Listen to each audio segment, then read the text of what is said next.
Zergatik erabaki zenuen albaitari izatea? Batez ere nik erranen nuke heldu zaitela afizioa atxaren aldetikan.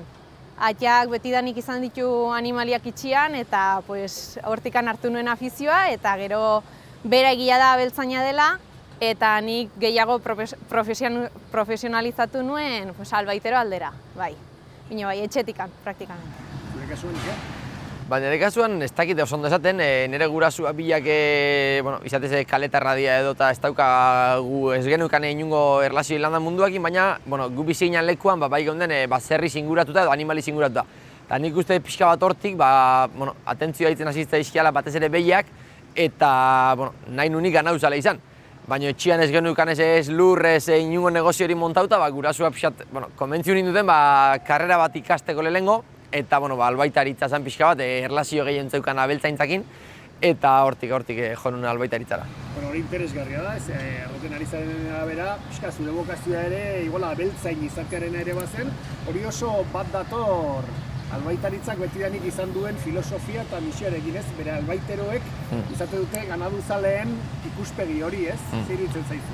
Bai, hori da, pixatek komentazu moduan, ni albaitaritza enpresen sartu aurretik autonomo moduan jarduten nuen eta lan ofizial batzuk eta aiten ibiltze ginen baita, bonita beste lankide batzuk, eta hoien ikuspegia, edo geneukan ikuspegia esan pixka bat, administrazioan langile ikuspegia ez.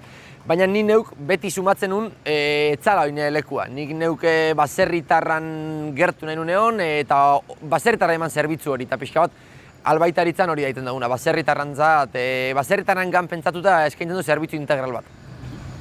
Eta zure kasuan, aitaren gandik datorkizu hori ere? Hori da, justuki hori da. Berez, hori, pixka diferentixoa da historia, atxa bi horrakin aritzen zen, eta nik gero hartu nuen bide hori, hasier bezala zerbait ere ikasi behar, eta hartu nuen afizioa eta bideratu nuen profesio batera, eta hasi nintzen albaitaritzakin praktikatan joan den urtean, ordura arte ez nituen behiak sekula ukitua, eta beraiei esker hartu nien gustua behiakeri, eta oaintxe berian, hoixen,